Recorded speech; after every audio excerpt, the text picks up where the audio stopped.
Zuan terdiam. Setidaknya putri mahkota adalah wanita cantik. Dia terasa lembut dan berbau harum, jadi aku bisa menoleransi memeluknya. Tapi kau babi terkutuk, bro. Saya masih bisa melihat noda minyak dan sisa remah-remah di baju Anda.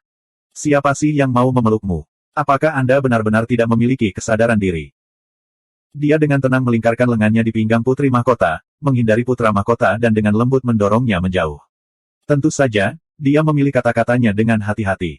Yang mulia, saya masih harus bertarung. Jika aku menggendongmu juga, kedua tanganku akan diikat, dan aku tidak akan bisa melawan para pembunuh ini.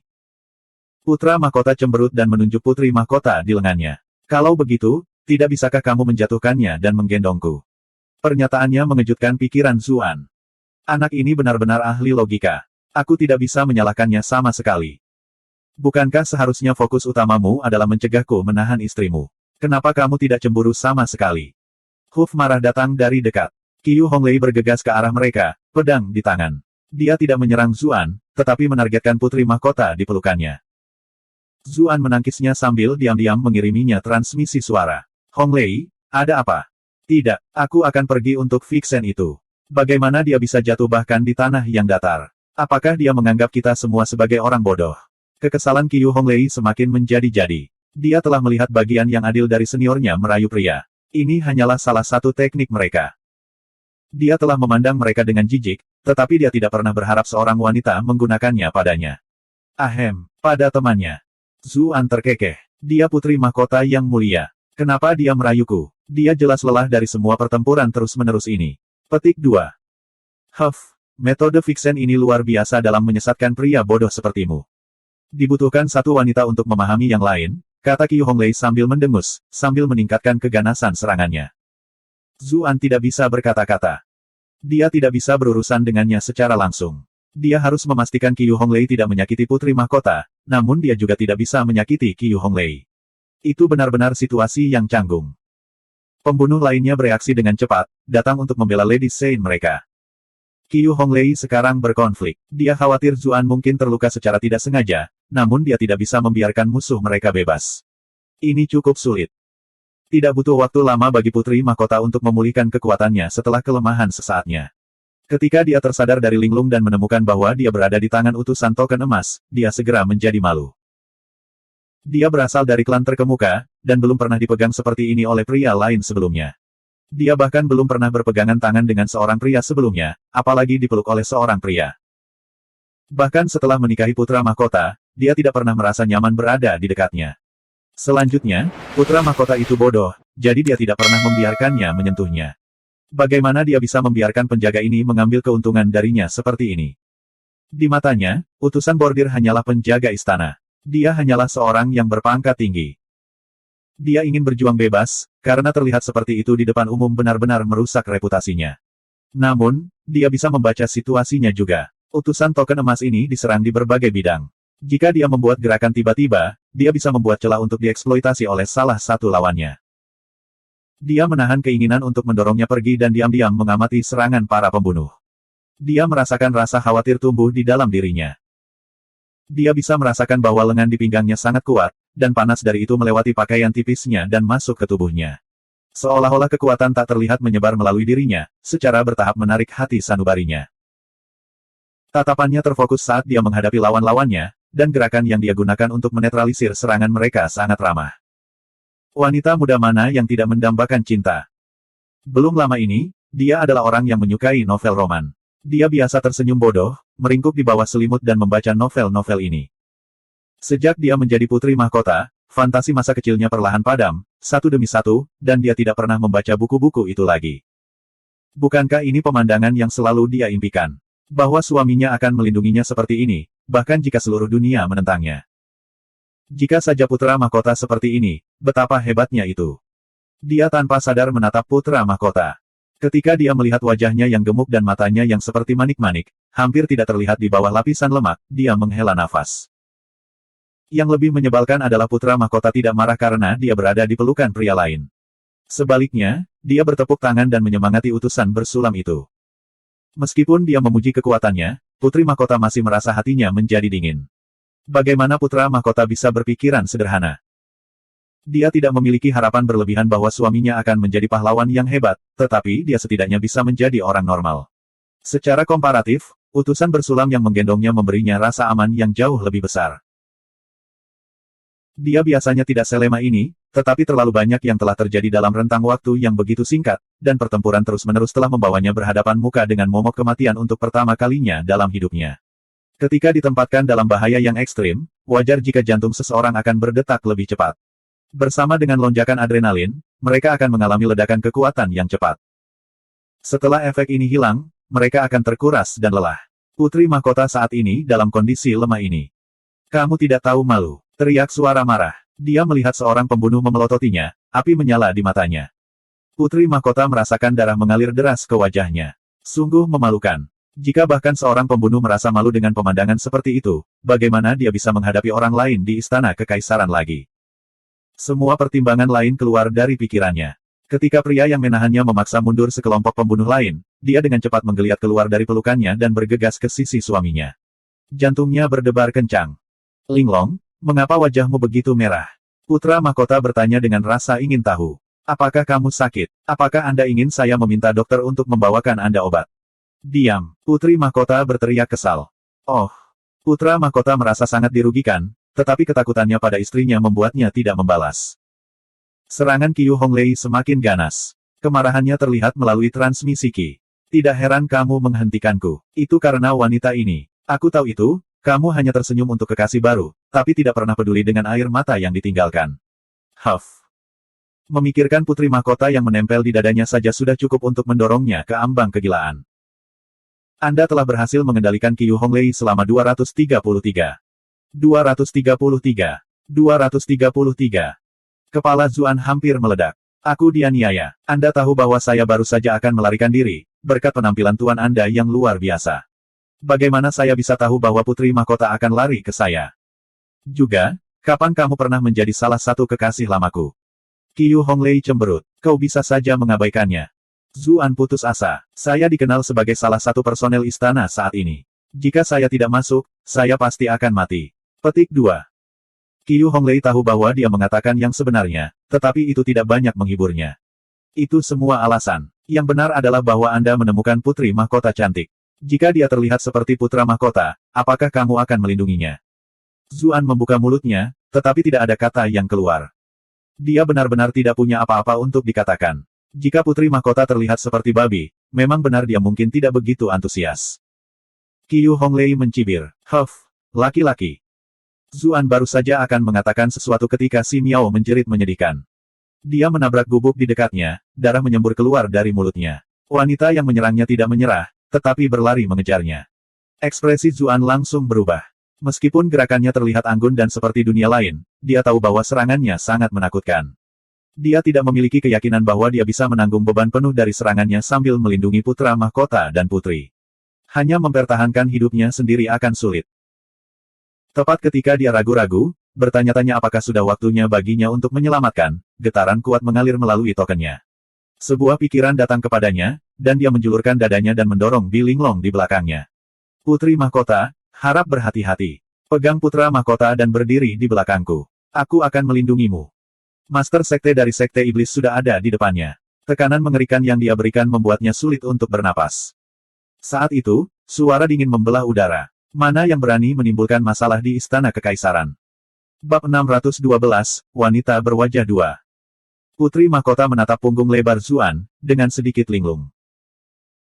Dia selalu menjadi orang yang melindungi putra mahkota, tetapi sebagai seorang wanita sendiri, dia secara tidak sadar membutuhkan pria yang kuat untuk melindunginya juga. Sayangnya, karena statusnya saat ini, dia terpaksa menyembunyikan sisi dirinya ini jauh di dalam dirinya. Sekarang, dia dilindungi dari seorang pembunuh yang kuat oleh pria ini. Dia tahu bahwa ini adalah pembunuh tingkat master. Bahkan Menteri Perang Si Miao bukanlah lawannya. Bagaimana mungkin utusan token emas ini menghentikannya? Meskipun demikian, dia terus berdiri di depannya, mempertaruhkan nyawanya. Putri mahkota teringat sesuatu yang pernah dia baca dalam novel romannya, tidak ada wanita yang bisa menolak pria yang rela mengorbankan hidupnya untuknya. Saat itu, dia mencemooh kutipan itu, percaya itu adalah keinginan pribadi penulis saja. Sekarang dia telah mengalaminya sendiri, pernyataan ini bergema di dalam dirinya. Dia tidak tahu apa yang mendorong individu ini untuk melindunginya. Apakah itu tugasnya, atau sesuatu yang lain? Dia tidak yakin, dan dia juga tidak mau. Dia hanya tahu bahwa dia tidak akan pernah melupakan sosok pria yang tinggi dan tegak ini. Tiba-tiba, suara menakutkan memenuhi udara. Mana yang berani menimbulkan masalah di istana kekaisaran? Dia melihat sosok berpakaian merah tua dengan cepat mendekat. Kulit pucat dan mata sedingin es. Suksi Cixin. Putri mahkota menghela nafas lega. Pria yang melindunginya tidak perlu mati. Zuan juga menghela nafas lega. Kakak, apa yang membuatmu begitu lama? Jika Anda tidak menunjukkan wajah Anda, saya akan bertanya-tanya siapa musuh saya sebenarnya.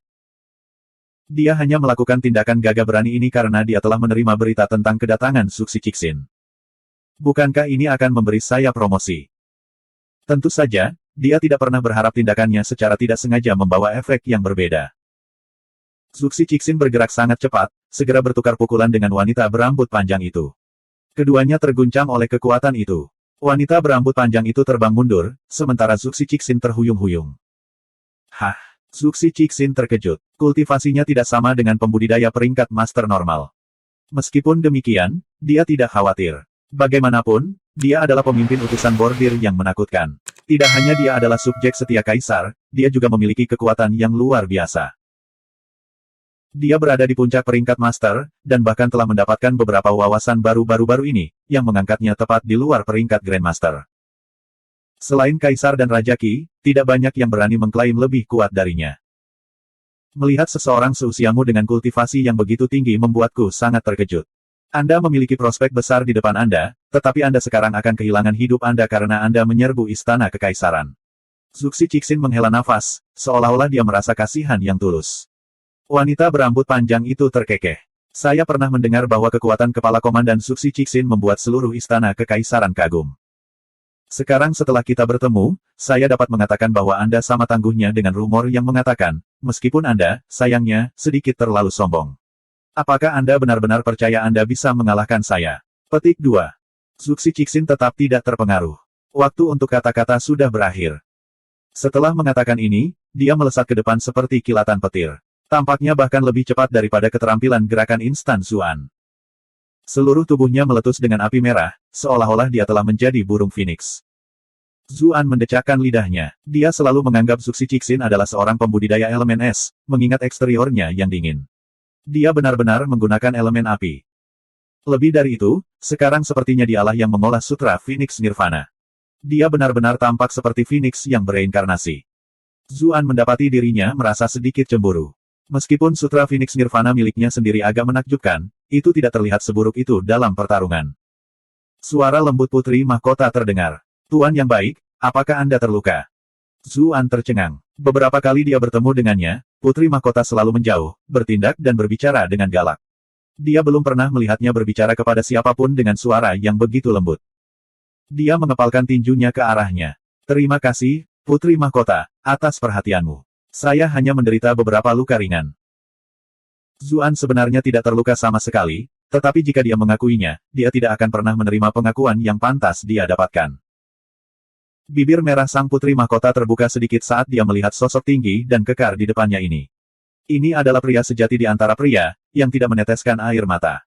Dia tidak seperti putra mahkota bodoh yang menangis jika dia tidak sengaja menabrak sudut meja. Bagi Zuan, segalanya tampak semakin aneh. Mengapa putri mahkota ini menatapnya dengan bodoh tanpa mengatakan apa-apa? Dia batuk ringan. Putri mahkota, apakah kamu terluka? Dia bertanya dengan cepat sebagai balasannya. Putri mahkota tersipu dan menggelengkan kepalanya. Saya baik-baik saja. Dia terluka, tetapi bagaimana dia bisa memberitahu pria ini? Aku terluka, seru putra mahkota. Saya mendapat benjolan besar di kepala saya ketika saya menabrak pilar itu. Ini bengkak parah. Petik 2. Putri mahkota menahan keinginan untuk memukulnya. Dia sangat marah. Lihatlah pria ini, dan sekarang lihatlah suamiku sendiri. Dia kelelahan. Zuan tersenyum dan berkata, Putra mahkota, kamu tidak perlu khawatir. Cedera ringan ini akan sembuh begitu tabib kekaisaran menerapkan beberapa obat. Petik 2. Tapi itu sangat menyakitkan, kata putra mahkota, cemberut. Dia melihat ke arah putri mahkota. Ibu selalu meniup lukaku saat aku terluka. Linglong, bisakah kamu meniupnya untukku? Mungkin akan lebih baik lebih cepat. Putri mahkota hampir meledak. Neraka, aku istrimu atau ibumu? Tiup sendiri. Dia berteriak dengan gusar marah. Oh, pelecehannya yang terus-menerus membuat putra mahkota meringkuk ketakutan. Dia tidak berani mengatakan apa-apa lagi, dan mencoba yang terbaik untuk meniupkan udara ke benjolan di kepalanya. Pertukaran ini membuat Zuan terdiam. Saya pasti melihat hal-hal sebelumnya. Putri mahkota pasti sangat galak. Putri mahkota pindah ke sisinya, suaranya tiba-tiba lembut lagi. Aku harus memanggilmu apa, Tuan yang baik? Apa kita pernah bertemu sebelumnya? Utusan token emas itu misterius, dan jarang muncul di depan umum. Namun, dia adalah putri mahkota, jadi dia telah bertemu beberapa dari mereka.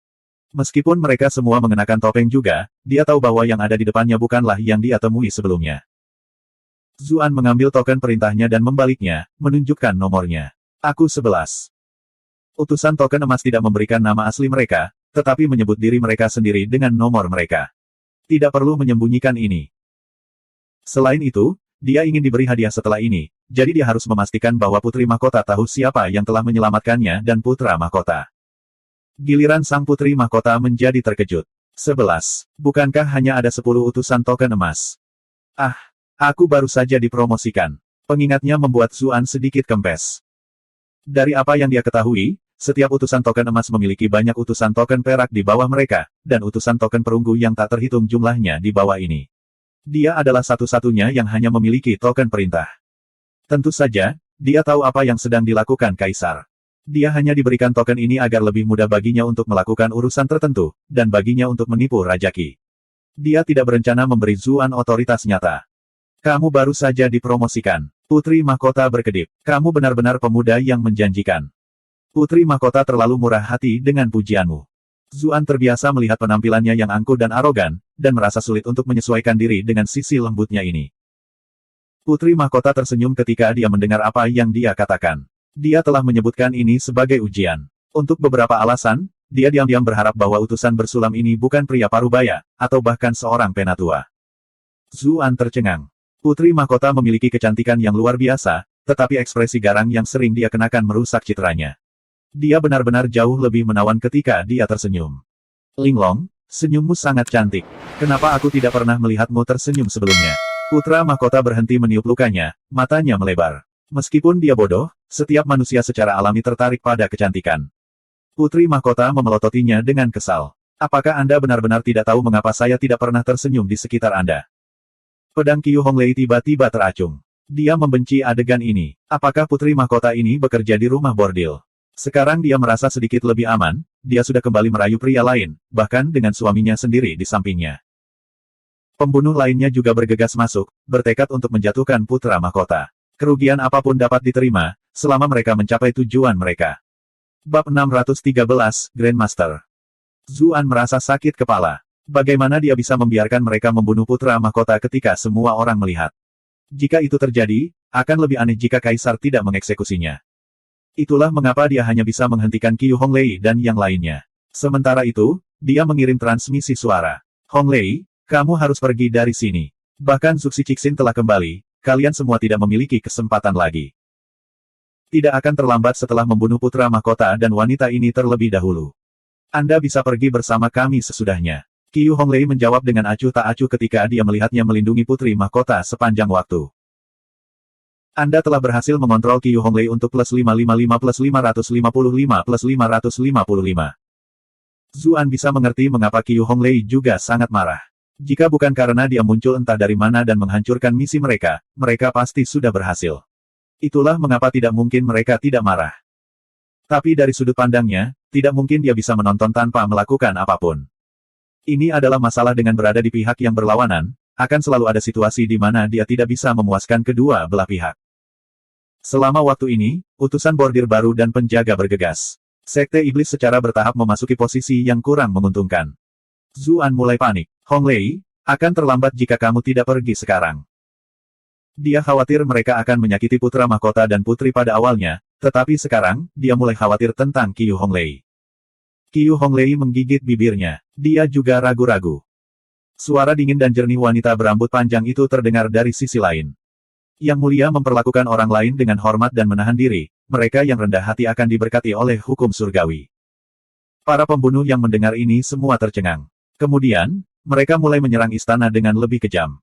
Semuanya, waspadalah. Lindungi putra mahkota dan putri. Penjaga lain segera bertarung dengan semua yang dia miliki. Zuan bingung. Sekte Iblis jelas sangat dirugikan. Mengapa mereka masih melancarkan serangan gila ini? Mungkinkah Sekte Iblis benar-benar tidak peduli dengan kehidupan bawahan mereka? Tetapi murid-muridnya ada di antara mereka. Dia dengan cepat memperingatkan Qiu Honglei, mengapa kamu masih mempertaruhkan nyawamu untuk tuanmu jika dia tidak peduli dengan kalian? Anda harus bergegas dan menemukan cara untuk pergi, saya akan membantu melindungi Anda. Petik 2. Qiu Honglei merasa hatinya melunak ketika dia mendengar kata-kata keprihatinannya. Ekspresinya juga sangat berkurang. Kau salah paham. Ini adalah sinyal rahasia retret yang kami siapkan sebelumnya. Semua orang mencari kesempatan untuk mundur. Zuan akhirnya menyadari apa yang terjadi. Jika mereka langsung mengatakan bahwa mereka mundur, maka para penjaga akan segera memiliki dorongan moral yang besar. Mereka mungkin malah gagal melarikan diri di bawah pengejaran penjaga. Dengan memasang gertakan pertempuran sampai mati, para penjaga malah menjadi bingung dan tidak akan mengadopsi rencana ekstrim apapun. Prioritas pertama mereka adalah memastikan keselamatan orang-orang yang paling penting, memungkinkan mereka untuk melarikan diri terlebih dahulu. Benar saja, para pembunuh berbaju hitam itu mencari peluang untuk melarikan diri satu demi satu, dengan sekelompok orang yang dipimpin oleh Qiu Honglei tetap di belakang untuk bertahan di belakang. Mereka jelas sudah melalui pelatihan yang ketat. Zuxi Cixin sangat marah ketika dia melihat ini. Kalian semua ingin pergi. Kalian semua bisa tinggal di belakang. Petik 2. Dia melambaikan tangannya ke samping. Tangan api raksasa turun dari langit dan menabrak mereka. Tekanan tangan api raksasa itu bukanlah sesuatu yang bisa dilawan oleh orang-orang di bawah ini sama sekali. Mereka langsung hancur menjadi abu. Tapi para pembunuh berbaju hitam itu tidak panik sama sekali. Mereka terus mundur dengan tertib. Suara wanita berambut panjang itu terdengar lagi. Lawanmu adalah aku. Garis cahaya ganas melesat dari dinding istana timur. Mata Zuan tajam, segera mengenalinya sebagai pedang terbang yang hampir merenggut nyawanya. Pedang itu mengalir dengan cahaya. Itu sedikit lebih pendek dari pedang biasa. Itu tampak lebih kecil di depan telapak tangan yang besar dan menyala-nyala itu. Tapi justru pedang kecil inilah yang menusuk langsung ke telapak api besar itu. Ada lubang besar yang dibuat di telapak tangan itu, dan kemudian lubang itu tumbuh semakin besar. Itu hampir seperti dihancurkan oleh sejenis hukum alam. Telapak api benar-benar menghilang. Zuxi Cixin. Zuan sekarang merasa jauh lebih baik. Dia hampir habis oleh pedang ini dan mengira itu karena dia mengisap. Dia tidak menyangka Zuxi Cixin mengalami hal yang sama. Zuxi Cixin menatap wanita berambut panjang itu dengan cemberut. Apakah kamu benar-benar hanya seorang master? Wanita berambut panjang itu berkata dengan acuh tak acuh, apakah kamu tidak akan tahu jika kamu terus bertarung? Bertele-tele sepertinya bukan gaya komandan kepala utusan bordir yang memicu teror. Mata Zuxi Cixin menyipit. Niat membunuh melonjak dalam dirinya. Lengan bajunya terayun keluar, dan kemudian rantai hitam pekat melilit pihak lain. Zuan terkejut. Rantai penuai jiwa. Dia melihat bawahan Huang Huihong menggunakan rantai penuai jiwa ini. Saat itu, mereka dapat melipat gandakan kekuatan mereka dengan bekerja sama. Selanjutnya, Soul Reaping Chains mampu memotong bagian dari aliran ki seorang kultivator. Itu adalah senjata yang sangat luar biasa.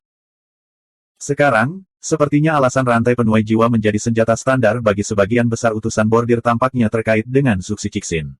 Dia menciptakan senjata yang cocok untuk pembudidaya tingkat rendah menggunakan senjatanya sendiri. Bagaimanapun, dia adalah seorang kultivator peringkat master yang kuat. Dia dengan cepat menyadari bahwa rantai penuai jiwa di tangan Zuxi Cixin sedikit berbeda dari yang dia lihat sebelumnya. Ada sabit hitam pekat di ujungnya, dengan hanya bilahnya yang memperlihatkan warna putih. Sepertinya senjata Dewa Kematian. Ini adalah rantai penuai jiwa yang sebenarnya. Kulit Zuxi Cixin sangat muram. Sudah bertahun-tahun sejak dia menggunakan senjata aslinya. Namun, wanita berambut panjang ini terlalu aneh, jadi dia tidak berani menunjukkan sedikit pun kecerobohan. Dia tidak akan bisa memikul kesalahan jika para pembunuh ini dibiarkan melarikan diri. Wanita berambut panjang itu tidak ingin menghadapi rantai ini secara langsung. Dia mundur beberapa zang jarak dengan ketukan kakinya.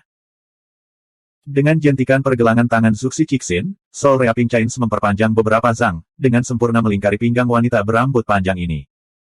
Dia menyeringai. Wanita ini terlalu ceroboh. Dia tidak memprediksi bahwa rantai penuai jiwanya bisa memanjang. Huff, setelah Anda terbungkus oleh Soul Reaping Chains, ki Anda akan tertahan. Anda tidak akan bisa berjuang lebih jauh lagi. Pada saat yang sama, sabit raksasa yang dingin dan menyeramkan itu menebas ke pinggangnya. Pinggang ramping wanita berambut panjang dan bilah sabit besar membentuk kontras yang mencolok. Zuxi Cixin menjilat bibirnya, tatapan marah melintas di matanya. Dia tidak bisa diganggu untuk membuatnya tetap hidup untuk diinterogasi lagi. Membunuh seorang ahli tingkat atas seperti ini akan sangat bermanfaat bagi kultivasinya. Dia sudah bisa membayangkan pemandangan indah wanita ini dibelah dua oleh sabitnya, bagaimana darahnya akan memercik ke seluruh rambutnya yang panjang. Pada saat itu, dia akan sepenuhnya mengkonsolidasikan kultivasinya di peringkat Grandmaster. Zuan terkejut. Meskipun dia hampir terbunuh oleh pedang terbangnya, dia masih merasa sulit untuk menyaksikan kecantikan berambut panjang ini terbunuh seperti ini. Dia berharap dia bisa melarikan diri hidup-hidup. Malaikat berpakaian putih muncul di bahunya. Dia adalah Tuan Honglei. Honglei pasti akan sedih jika dia mati. Setan berpakaian merah muncul di bahunya yang lain. Jangan buang nafasmu. Anda hanya berpikir dia terlihat cantik dan berpada tubuhnya. Kamu tercela. Petik 2. Malaikat berpakaian putih itu membalas. Omong kosong. Wajahnya tertutup, bagaimana aku bisa tahu dia cantik atau tidak? Iblis berpakaian merah berkata dengan ejekan, lihatlah sosok dan matanya yang indah. Apakah Anda benar-benar perlu melihat matanya untuk mengetahui bahwa dia cantik?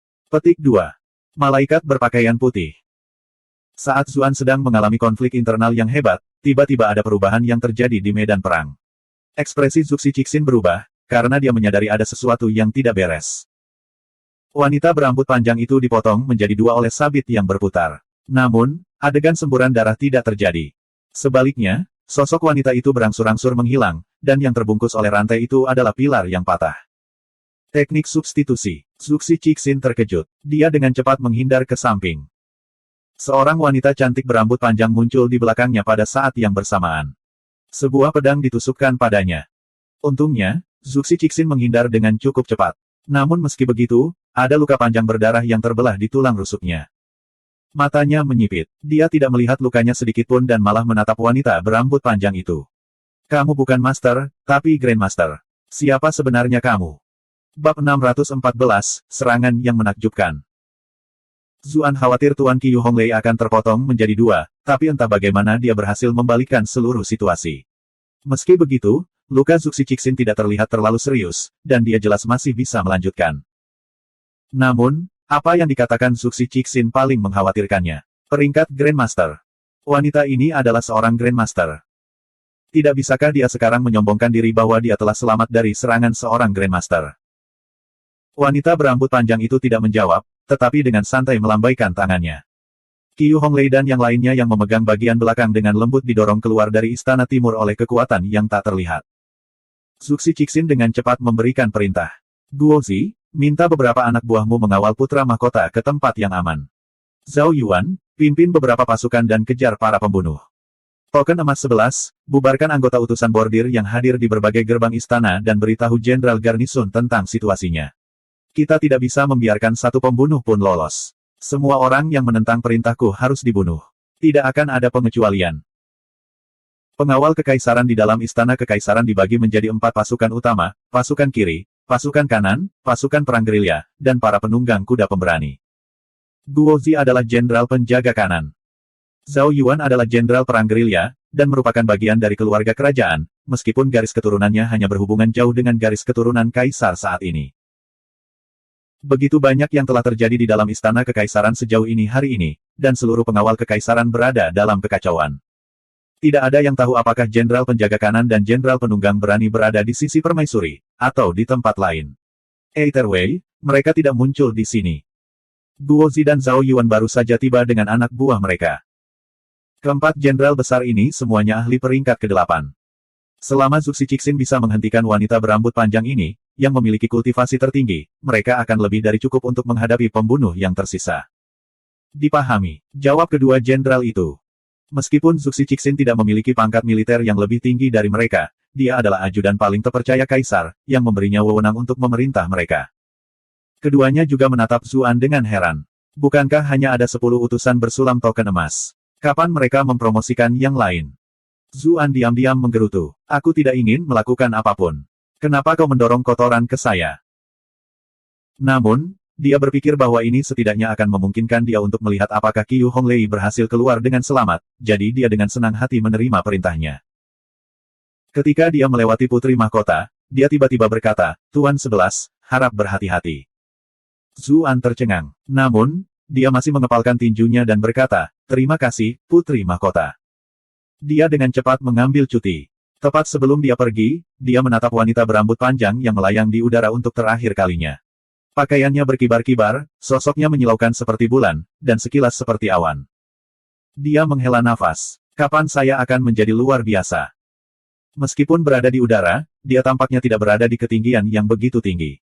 Dia tiba-tiba teringat bahwa ada formasi yang menutupi ibu kota yang membatasi para pembudidaya untuk terbang. Dia menyingkirkan pikiran-pikiran ini dan memerintahkan semua utusan bertopeng perunggu di bawah tanggung jawabnya untuk membubarkan diri ke gerbang istana masing-masing dan memberitahu penjaga tentang berita itu. Para utusan tercengang. Tuanku, apakah Anda tidak membutuhkan siapapun di sisi Anda? Zuan melambaikan tangannya. Pemimpin itu ditahan oleh Lord Zuxi, dan tidak ada pembunuh yang tersisa yang cocok untukku. Anda semua harus tetap bersama sehingga Anda dapat saling mengawasi. Petik 2. Dia harus menemukan cara untuk mengeluarkan Qiu Honglei. Dia jelas tidak ingin siapapun di sisinya menahannya. Tentu saja, tidak ada utusan bersulam lainnya yang tahu itu. Sebaliknya, mereka penuh dengan kekaguman. Utusan token emas benar-benar memiliki kultivasi yang mendalam. Beberapa dari mereka telah menyaksikan pertempurannya di Istana Timur, jadi tidak ada dari mereka yang meragukan apa yang dia katakan. Terima kasih, Tuan 11, atas perhatianmu. Setelah utusan bordir berterima kasih padanya, mereka bubar dengan cepat menuju gerbang istana yang mereka telah ditugaskan. Ekspresi syukur mereka hampir membuat Zuan tertawa terbahak-bahak. Rasanya benar-benar luar biasa untuk menipu orang lain dan masih berterima kasih untuk itu. Dia dengan cepat mengubur kegembiraannya dan mulai mencari Qiu Honglei. Dia ingat bahwa wanita berambut panjang telah mengirim Qiu Honglei ke timur, jadi dia tanpa sadar pergi ke arah itu. Dia tidak tahu apakah dia akan bertemu dengan Qiu Honglei. Yang dia tahu, dia mungkin sudah meninggalkan istana kekaisaran. Dia hanya bisa menyerahkannya pada takdir. Tidak butuh waktu lama baginya untuk mendengar suara pembantaian datang dari dekat, dan dia dengan cepat bergegas menuju sumbernya. Dia menemukan dirinya di taman batu dan melihat sekelompok penjaga mengelilingi beberapa individu berpakaian hitam, yang berjuang untuk melindungi salah satu rekan mereka. Qiu Honglei. Zuan segera mengenalinya. Mereka berdua telah melewati pukulan baru-baru ini, jadi dia dengan cepat mengenalinya meskipun kerudung menutupi wajahnya. Dia menilai para penjaga, dan hatinya langsung tenggelam. Ini bukan penjaga biasa, tetapi bawahan terlatih yang dipimpin oleh seorang pria dengan baju besi emas. Helm pemimpin mereka mirip dengan Jenderal Pengawal Kanan Guozi dan Jenderal Perang Gerilya Zhao Yuan, yang menandai dia sebagai seseorang dengan pangkat yang sama. Itu mungkin Jenderal Pengawal Kiri Cheng Xiong. Zuan menyimpulkan dengan cepat. Dia adalah ahli peringkat ke-8. Para pembunuh sangat kalah jumlah untuk memulai, dan mereka harus bersaing dengan Cheng Xiong, seorang ahli peringkat 8. Kelompok Qiu Honglei akan segera runtuh. Jika bukan karena kehadiran ahli yang telah berhadapan dengan guru putra mahkota yang lebih rendah, mereka pasti sudah dihabisi sejak lama. Sayangnya, ahli sekte iblis ini jelas terluka parah dalam pertempuran di Istana Timur. Dia bukan tandingan Cheng Xiong, yang berada dalam kondisi puncak.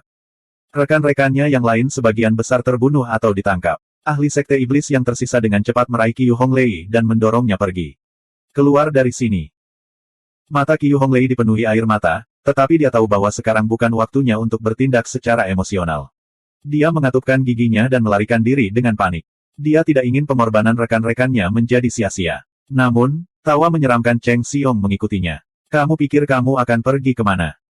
Telapak tangannya menabrak dada ahli sekte iblis terakhir. Pakar sekte iblis membeku sesaat, lalu pingsan. Sebelum dia bisa merangkak kembali, bila penjaga di sekelilingnya sudah menempel di lehernya. Cheng Xiong tidak berhenti, tetapi mengejar Qiu Honglei. Dia yakin dia bisa mengejarnya dalam 3 napas. Lagi pula, pembunuh ini hanya berada di peringkat ke-6. Perbedaan di antara mereka terlalu besar. Qiu Honglei tahu bahwa musuh dengan cepat mendekat dari belakangnya, dan keputusasaan segera menguasainya. Sedikit kepahitan menggelegak di dalam hatinya. Idiot itu mempertaruhkan nyawanya untuk melindungi putri mahkota, namun sekarang setelah sesuatu terjadi padaku, aku tidak melihatnya dimanapun. Tentu saja, dia tahu bahwa keluhan seperti itu tidak masuk akal. Bagaimanapun, anggota sektenya telah melarikan diri ke segala arah, sehingga mereka tidak akan sepenuhnya dikepung setelah meninggalkan Istana Timur. Kelompok mereka tidak beruntung, dan kebetulan bertemu dengan Jenderal Pengawal Kiri yang datang. Bahkan dia tidak bisa memprediksi nasib buruknya sendiri, jadi bagaimana bisa Zuan? Mengingat ukuran istana, mustahil baginya untuk menemukannya bahkan jika dia ingin menyelamatkannya.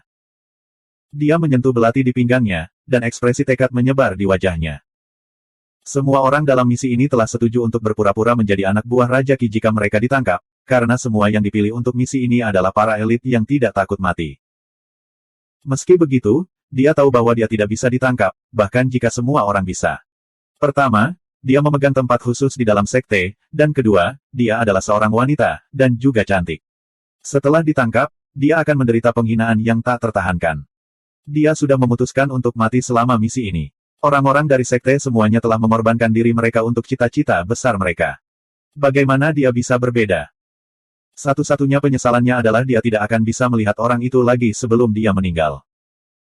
Tepat pada saat itu, bila api yang panjangnya beberapa meter runtuh, dan wajahnya menjadi pucat.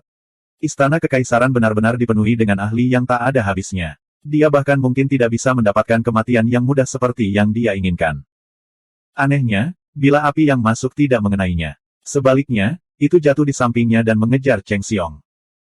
Khawatir dengan perkembangan mendadak ini, Cheng Xiong menyilangkan tangannya di depan dirinya sendiri. Cincin baja di sekitar lengannya berputar dengan cepat, mengirimkan suara yang menusuk telinga. Dia menyilangkan lengannya dan melompat ke udara seperti harimau besar, mengaum saat dia menyerang sumber bila api.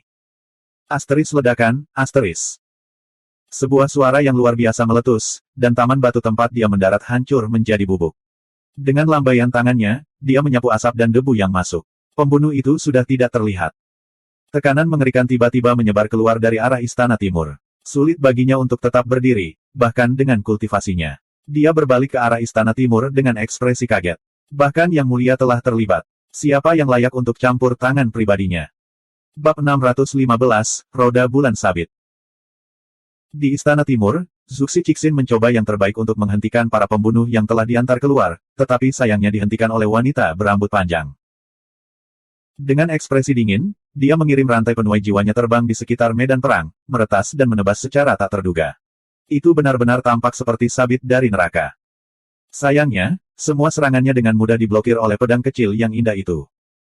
Lawannya tidak memegang pedang di tangannya. Sebaliknya, tampaknya memiliki perasaan sendiri. Itu terbang di sekitar wanita berambut panjang dengan bebas, menghalangi sabitnya dengan sempurna setiap kali.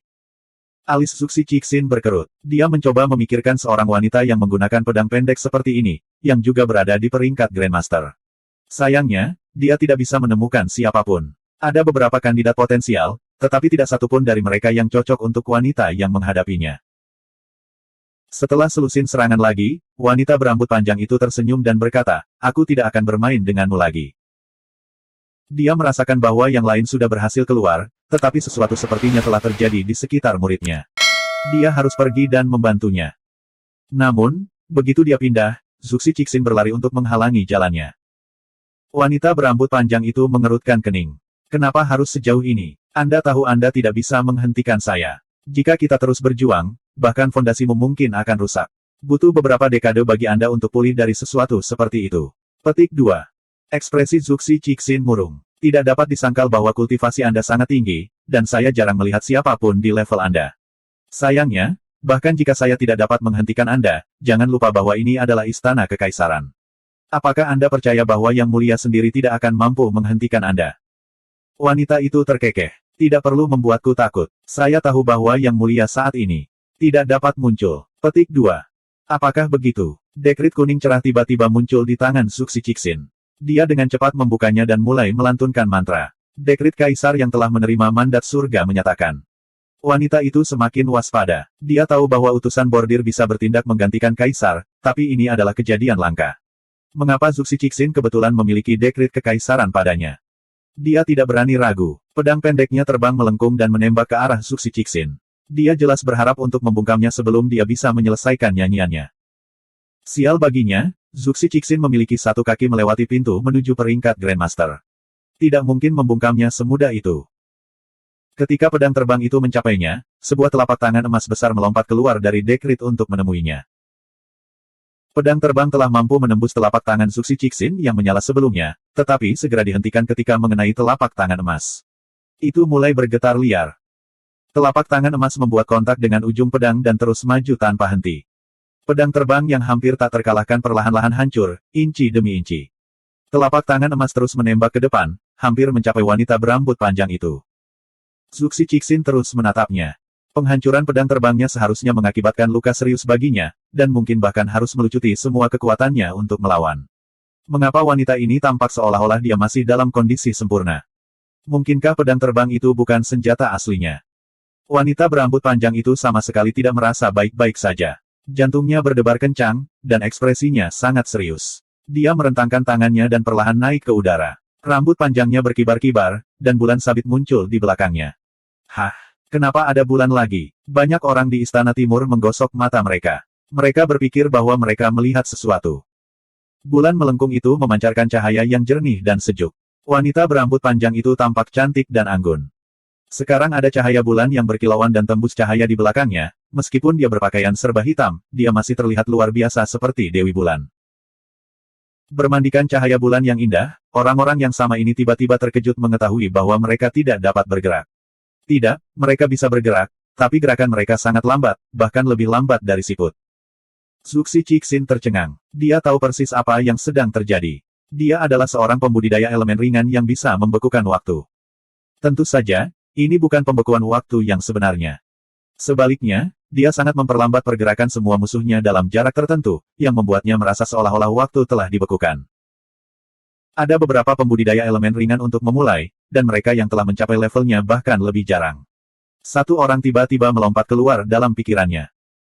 Meskipun dia selalu menggunakan pedang terbang sebagai senjatanya, dia sekarang terpaksa menggunakan roda bulan sabitnya.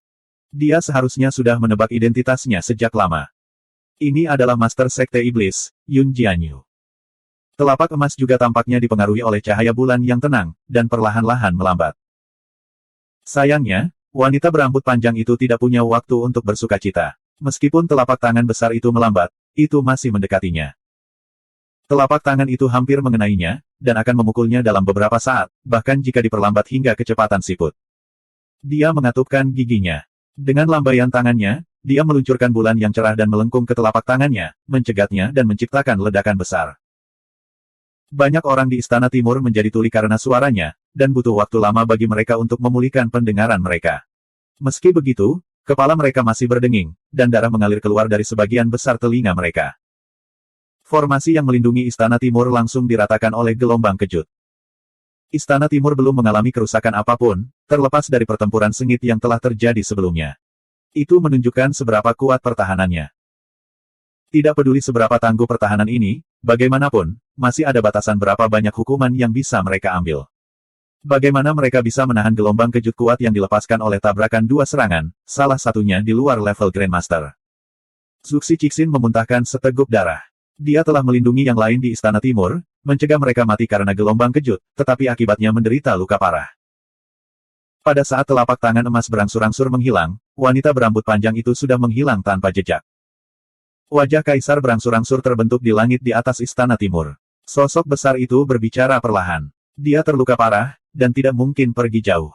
Zuxi Cixin, kamu harus menangkapnya. Zuxi Cixin langsung berlutut. Aku akan mengikuti perintahmu. Hidup Kaisar, katanya dengan penuh hormat. Yang lain di Istana Timur juga berlutut, ekspresi mereka penuh kekaguman. Semua orang mengatakan bahwa Yang Mulia adalah ahli nomor satu, tetapi hanya sedikit yang pernah menyaksikannya secara pribadi mengambil bagian dalam perkelahian. Wanita berambut panjang itu sangat tangguh, namun dia masih belum sebanding dengan serangan Yang Mulia. Semua yang tersisa di Istana Timur dibanjiri dengan kebanggaan, menikmati kemuliaan yang merupakan penampilan Kaisar. Banyak kultivator di antara mereka, yang kultivasinya telah stabil selama bertahun-tahun, telah diberikan wawasan karena hal ini. Zuxi Cixin juga telah menuai manfaat yang luar biasa. Namun, dia tidak punya waktu untuk mencerna wawasan ini sekarang. Dia mengawal jenderal penjaga kanan dan tutor putra mahkota yang lebih rendah ke lokasi yang aman, lalu memimpin bawahannya untuk mencari wanita berambut panjang itu. Meskipun dia telah terluka saat melindungi semua orang di Istana Timur dari bahaya, luka-lukanya tidak seberapa dibandingkan dengan yang diderita oleh wanita berambut panjang itu. Wanita itu pasti akan mati jika mereka berpapasan. Dia bahkan curiga bahwa dia mungkin tidak dapat melarikan diri jika dia bertemu dengan beberapa penjaga biasa. Sementara itu, di tempat lain di Istana Kekaisaran, Qiu Honglei baru saja melihat pedang api raksasa melewatinya. Sebelum dia bahkan bisa bereaksi, seseorang meraihnya dan menariknya ke samping. Khawatir, dia baru saja akan membalas ketika dia mendengar suara yang dikenalnya di samping telinganya. Ini aku. Tangan Qiu Honglei berhenti di tengah jalan. Ah Su, dia berteriak kegirangan. Kurasa orang ini punya hati nurani. Dia berpikir bahwa dia hanya peduli dengan putri mahkota. Rupanya, sepertinya dia juga peduli padanya. Mendiamkan, Zuan memberi isyarat agar dia diam. Bagaimanapun, Cheng Xiong peringkat 8 masih mengejar mereka. Dia sengaja menggunakan bilah api, teknik yang belum pernah dia gunakan sejauh ini, untuk menyembunyikan identitasnya. Ini adalah manfaat dari mengetahui banyak teknik yang berbeda. Saya benar-benar perlu menuliskan semua yang saya ketahui dan mencatat ketika saya menggunakannya. Akan menjadi masalah jika aku ketahuan menggunakan teknik yang disediakan untuk identitas yang berbeda. Zuan memimpin Qiu Honglei di sepanjang rute yang berbelit-belit, tapi dia tidak yakin bisa mengalahkan Cheng Xiong. Jenderal pengawal kiri pasti jauh lebih akrab dengan istana kekaisaran daripada dia. Dia bahkan mempertimbangkan untuk memancing pengejar mereka ke tempat terpencil untuk menyingkirkannya jika mereka benar-benar tidak bisa melepaskannya. Bagaimanapun, dia hanya berada di peringkat ke-8. Meskipun dia berada di peringkat penuh di belakang, dia masih memiliki peluang. Dengan bantuan Qiu Honglei, kemungkinannya lebih baik daripada genap. Namun, seorang ahli peringkat ke-8 pasti memiliki kartu trufnya sendiri. Akan sangat buruk jika Zuan membiarkannya pergi. Sementara dia ragu-ragu, ledakan mengerikan datang dari arah timur istana. Seluruh istana kekaisaran, tidak, semua orang di ibu kota, gemetar pada ledakan kekuatan ini. Sedang pergi. Zuan mungkin telah melanjutkan rencananya untuk menghadapi Cheng Xiong, tetapi dia telah menyaksikan kekuatan kaisar sekali di Bright Moon City, dan bertemu langsung dengannya di ruang kerjanya belum lama ini. Dia sudah terbiasa dengan kekuatannya. Dia akan menggunakan kesempatan ini sementara Cheng Xiong diliputi oleh kekuatan yang mendominasi ini untuk menghindarinya. Qiu Honglei gemetar. Apakah itu kaisar? Dia curiga, tetapi masih tidak mau mempercayainya. Sebelum Zuan sempat menjawab, perintah kaisar agar Zuxi Cixin menangkap wanita berambut panjang itu sudah bergema di seluruh istana kekaisaran. Tuanku dalam masalah, seru Qiu Honglei, khawatir. Dia segera berbalik. Aku harus menyelamatkan tuanku. Bab 616, datang dan pergi sesuka kita. Zuan panik. Dia menariknya ke samping. Mereka tertangkap tidak siap oleh kalian sebelumnya, tetapi para penjaga sudah bereaksi terhadap situasi ini. Sistem pertahanan telah sepenuhnya diaktifkan. Bukankah kamu baru saja membuang hidupmu dengan berlari sekarang? Petik 2. Tapi tuan tua saya telah merawat saya dengan baik selama ini. Bagaimana saya bisa tidak melakukan apa-apa? Qiu Honglei panik. Tua, Zuan memiliki ekspresi aneh di wajahnya. Wanita berambut panjang itu tidak terlihat setua itu. Persetan, dunia kultivasi tidak bisa diandalkan. Mereka terlihat seperti loli yang aneh di luar, tetapi usia mereka yang sebenarnya mungkin lebih tua dari nenekmu. Tapi wanita abadi di buku yang dia baca semuanya ada ribuan juga. Semua cerita tentang Chang'e, wanita di bulan itu, 7 wanita abadi itu. Apakah para pengintai di saluran Streamer wanita itu pernah peduli tentang semua itu? Lupakan para wanita abadi itu, jika ada gadis kaya yang bahkan sedikit menarik, banyak pria akan mulai berkata, Bibi, aku tidak mau bekerja keras lagi. Dia batuk dan menyingkirkan pikiran acak ini. Dia dengan cepat berkata kepada Qiu Honglei, tapi kamu tidak bisa membuang nyawamu sendiri saat mencoba menyelamatkan orang lain. Saya tahu bahwa Anda akan mengakhiri hidup Anda sendiri dari belati yang Anda cabut.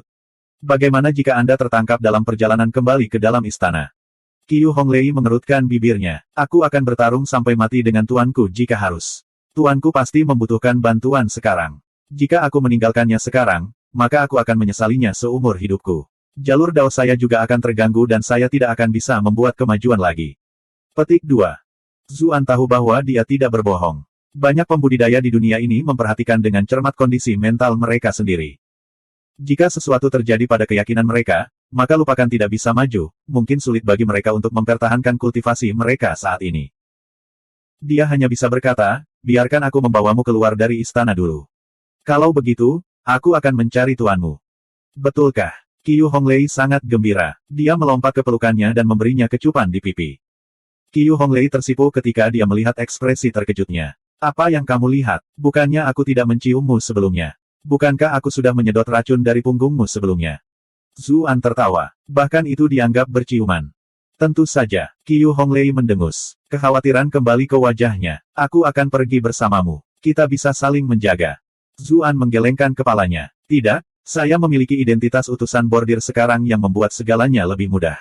Malah akan menjadi lebih tidak nyaman jika kamu ikut denganku. Qiu Honglei mengangguk. Dia bukan tipe wanita yang akan mengganggu tanpa henti. Dia bisa memahami apa yang paling penting saat ini. Kalau begitu aku harus merepotkanmu. Anda harus membantu saya menyelamatkan tuan saya. Petik 2. Baiklah, aku akan melakukan yang terbaik. Anda tidak perlu terlalu khawatir. Tuanmu adalah seorang kultivator peringkat Grandmaster yang mulia. Tidak mudah untuk menghabisinya. Zuan memegang tangannya dan berkata dengan nada menghibur. Qiu Honglei masih khawatir. Aku tidak akan khawatir jika itu orang lain, tapi dia menghadapi kaisar. Jangan khawatir. Bahkan jika itu hanya demi kamu, aku akan melakukan semua yang aku bisa untuk menyelamatkannya. Kata Zuan. Mata berkaca-kaca Qiu Honglei menatapnya dengan tatapan lembut. Dia sangat tersentuh. Ah Su, kamu yang terbaik. Dia sudah sepenuhnya memaafkannya karena melindungi putra mahkota dan bertarung di sisi lain. Zuan berkata sambil tersenyum, kalau begitu, bagaimana kalau kamu memberiku ciuman lagi? Wajah Qiu Honglei memerah. Dia berjinjit untuk memberinya ciuman lagi di pipi. Namun, pihak lain tiba-tiba menoleh dan bertemu bibirnya dengan bibirnya. Karena tidak siap, keduanya saling berciuman di bibir. Dia sangat malu dan mundur. Wajahnya benar-benar merah. Kamu tidak tahu malu. Zuan tertawa. Aku jauh lebih termotivasi untuk menyelamatkan tuan kita sekarang, setelah mendapat ciuman dari Honglei. Qiu Honglei memutar matanya ketika dia mendengar dia memanggil tuannya, tuan kami. Orang ini benar-benar tidak tahu malu seperti sebelumnya. Tapi, aku tidak membenci itu. Dia merasakan pipinya memanas dan dengan cepat berkata, tapi tuanku memiliki topeng yang menutupi wajahnya. Bagaimana Anda akan tahu apakah itu dia nanti? Petik 2. Zuan memiliki ekspresi aneh di wajahnya. Dia mengingat wanita dari Istana Timur. Dengan rambut sepanjang itu, akan sulit untuk tidak mengenalinya, kan? Kurasa kau benar. Qiu Honglei tertawa. Dia selalu iri dengan rambut panjangnya yang indah. Aku akan membawamu keluar dari istana dulu. Zuan menatap gerbang kota terdekat. Aku akan menarik perhatian para penjaga. Gunakan kesempatan itu untuk memanjat tembok. Dia memilih tempat ini karena tembok istana sedikit lebih rendah. Baik, Qiu Honglei menatap dinding. Selama tidak ada yang mengawasi di sana, maka dengan kultivasinya, dia seharusnya bisa memanjat tembok ini. Kemudian, Zuan berjalan menuju gerbang kota terdekat. Berhenti, namai dirimu sendiri. Penjaga gerbang kota segera memperhatikannya. Dia tidak menjawab dan malah berjalan perlahan. Pakaian utusan bordirnya membuat mata para penjaga itu menyipit. Bolehkah saya bertanya apa yang Tuan lakukan di sini? Seorang perwira yang lebih rendah bertanya. Matanya terus melayang ke arah tanda pinggang Zuan. Dia sangat terkejut. Itu adalah utusan token emas. Aku ingin meninggalkan gerbang. Zuan berkata dengan suara rendah dan teredam. Para penjaga itu tampak bermasalah. Tuan, ada pembunuh yang baru saja memasuki istana, jadi gerbang istana ditutup. Itu sebabnya tidak ada yang diizinkan keluar. Petik 2. Zuan mengambil token emas utusan bordir dan memegangnya di depan mereka. Dia sengaja meraung marah, saya membawa misi kaisar. Anda semua berani menghentikan saya. Bisakah kalian semua menanggung konsekuensi dari menunda perintah yang mulia? Semua penjaga itu saling memandang dengan cemas. Mereka ingin menghalangi Zuan, tetapi Zuan mempertahankan sikap yang tidak perlu dipertanyakan lagi. Mereka juga mulai marah. Utusan token emas ini benar-benar sesuatu. Tunggu. Dia benar-benar bukan seseorang yang luar biasa. Tapi mereka tidak berani membiarkan siapapun keluar setelah para pembunuh yang menyerbu hari ini. Mereka memiliki kepercayaan diri untuk melawannya. Suasana semakin tegang, para penjaga di sekitar tembok kota juga secara bertahap mendekat. Jika memang ada konflik, para penjaga ini pasti akan menderita melawan utusan token emas ini. Qiu Honglei tersenyum saat melihat Zuan mendisiplinkan para penjaga itu seolah mereka adalah cucunya. Orang ini benar-benar pengganggu kelas atas. Dia tidak menyia-nyiakan kesempatan yang dia berikan padanya. Dia menggunakan celah ini di pertahanan para penjaga untuk memanjat dinding secara diam-diam. Zuan menghela nafas lega ketika dia melihatnya pergi dengan selamat. Ketika dia melihat semakin banyak penjaga bergerak, semuanya memegang pedang dengan ekspresi tidak baik, dia terbatuk ringan dan berkata, kalian semua adalah pria yang luar biasa, kalian telah menjalankan perintah kalian dengan setia. Saya hanya datang ke sini untuk menguji reaksi Anda. Saya puas dengan hasilnya. Ingatlah bahwa Anda harus seperti ini. Tidak peduli siapa yang datang, kecuali mereka datang dengan dekret kaisar, tidak ada yang diizinkan pergi. Apakah kamu mengerti? Kami mengerti.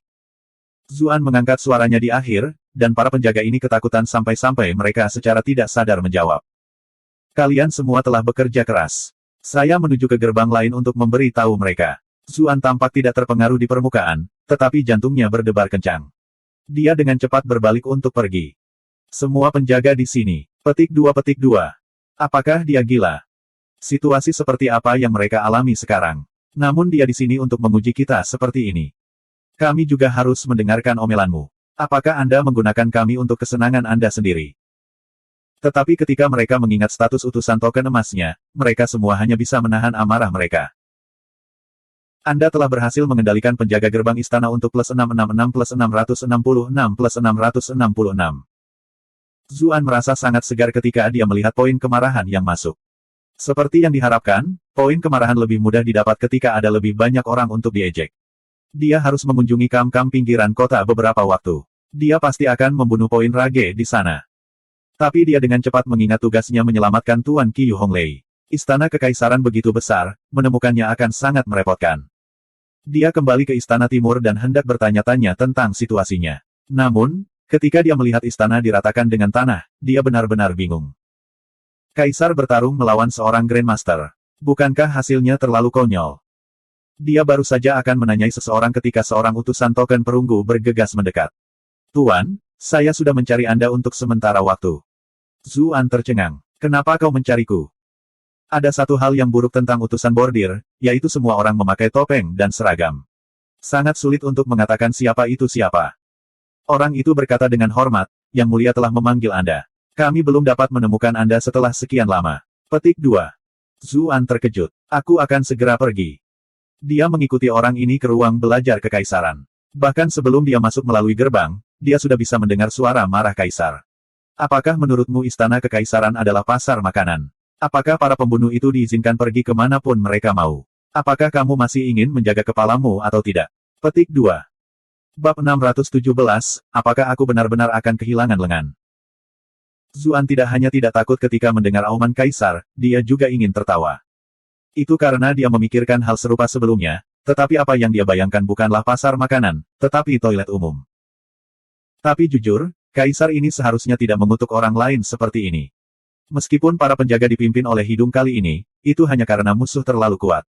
Organisasi pembunuh nomor 1 Shadow Group dan elit sekte iblis keluar. Bahkan ada seorang Grandmaster yang muncul, namun kaisar yang paling kuat tidak pernah muncul. Apa yang seharusnya dilakukan para penjaga ini? Apa yang sebenarnya dilakukan kaisar ini? Zuan bertanya-tanya apakah dia harus mengumumkan kedatangannya. Dia mungkin terjebak dalam omelan jika dia muncul sekarang. Kasim di luar kemudian memberitahunya, Yang Mulia telah mengatakan bahwa Sir Eleven harus masuk begitu dia datang. Zuan langsung lega dan senang. Terima kasih. Dia dengan hati-hati masuk dan kemudian terkejut menemukan bahwa tidak ada kaisar di dalam, sebaliknya, hanya ada cermin besar. Bayangan kaisar muncul di permukaannya. Itu mirip dengan cermin rekaman yang dia gunakan untuk mengobrol dengan cucuyan, tapi yang ini jauh lebih besar. Dia khawatir. Apa yang sedang terjadi? Dia melihat sekeliling dan melihat bahwa yang lain tidak terkejut sama sekali, seolah-olah mereka sudah memperkirakan hal-hal seperti ini. Dia diam-diam mengukur lingkungan. Pada titik ini, Zuxi Cixin adalah seorang kenalan lama. Dia suka memerintah dan mendominasi di luar dengan hidung menunjuk ke langit, namun saat ini, dia berdiri di samping dengan patuh seperti burung puyuh kecil, sikapnya sangat hormat. Orang yang ditunjuk dan dimarahi adalah kenalan lama lainnya, Jenderal Penjaga Liu Yao. Kepalanya menunduk sekarang, terus-menerus memohon pengampunan. Arogansi sebelumnya di Bright Moon City tidak terlihat. Meskipun dia adalah paman permaisuri, jadi dia adalah senior kaisar secara nominal, dia tidak berani menunjukkan semua itu di hadapan kaisar sendiri. Dia sendiri cukup tertekan. Meskipun jenderal pengawal, secara teori, adalah komandan peringkat tertinggi dari Istana Kekaisaran, dia biasanya tinggal di sebuah manor. Pertahanan Istana Kekaisaran dioperasikan oleh kiri, kanan, perang gerilya, dan jenderal penunggang berani, serta utusan bordir Zuxi Cixin dan beberapa pengawal kekaisaran Supervisor of Attendance. Dia sudah selesai bekerja dan pergi dengan gembira. Ketika semua kekacauan ini terjadi, itu adalah malam hari. Dia di rumah minum dengan gembira. Bagaimana dia bisa bereaksi terhadap situasi tepat waktu? Mata Zuan bergeser ke samping. Ini semua adalah pukulan besar di Istana Kekaisaran. Kanan Jenderal Guozi, Jenderal Perang Gerilya Zhao Yuan, dia bertemu mereka berdua di Istana Timur tadi.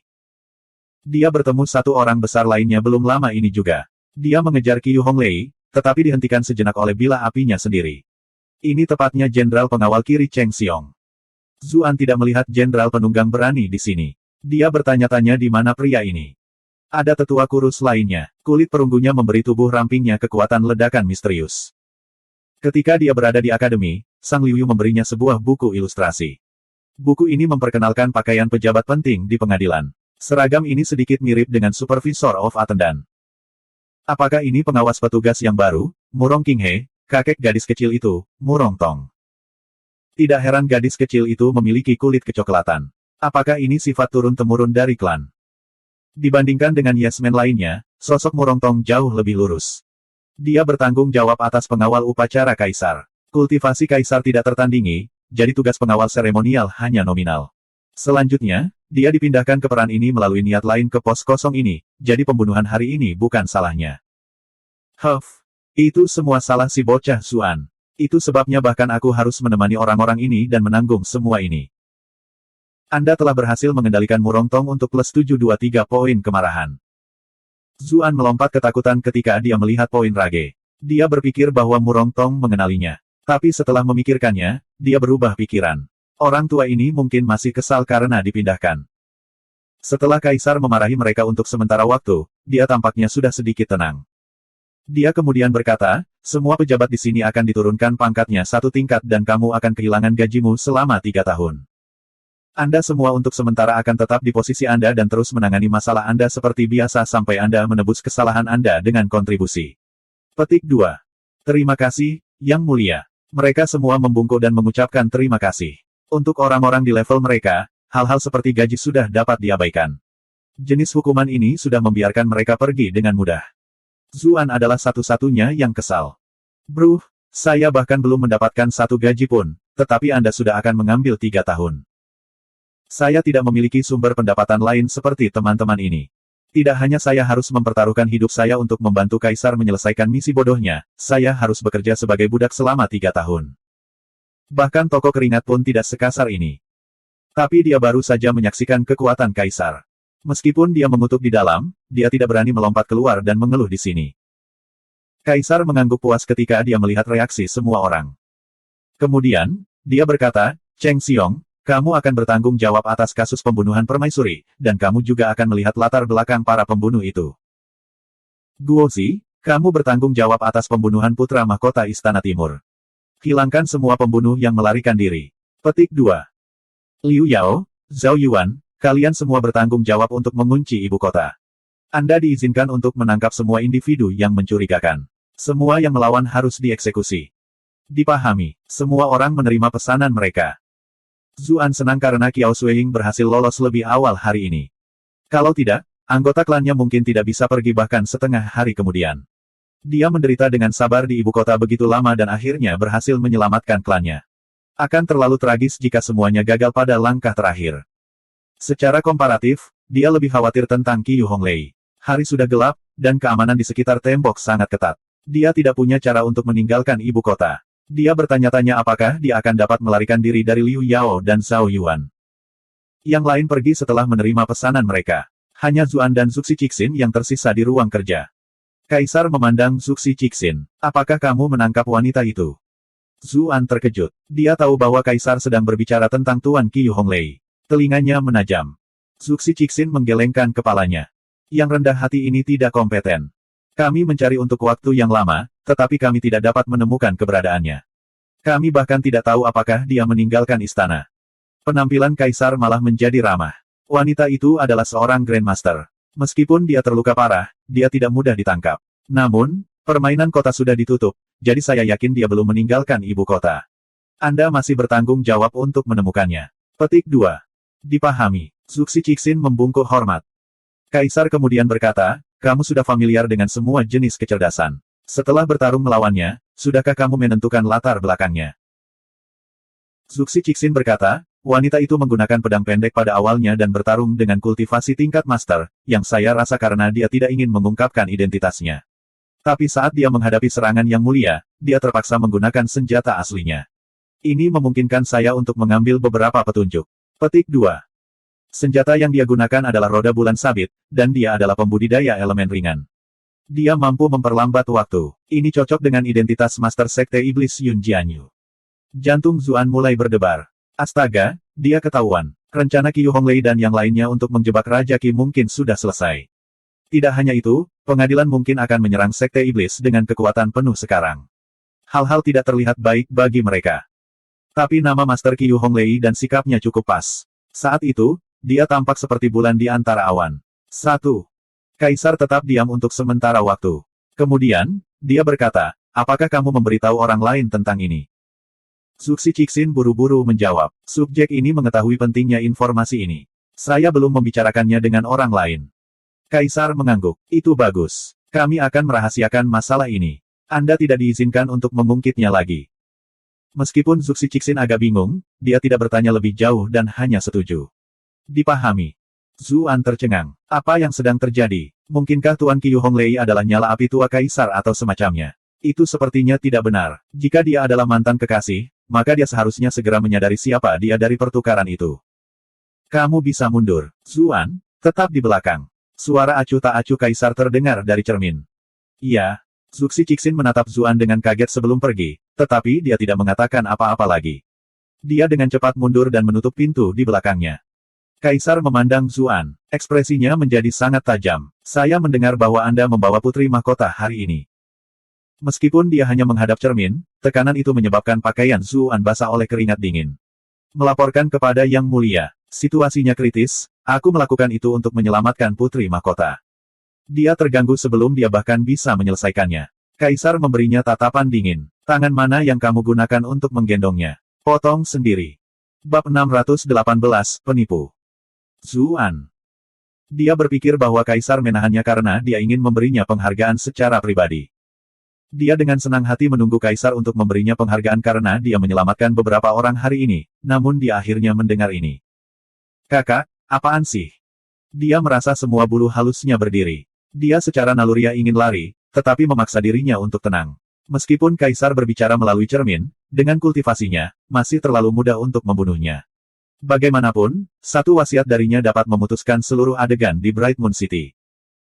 Selanjutnya, dia baru saja menghadapi Tuan Qiu Honglei.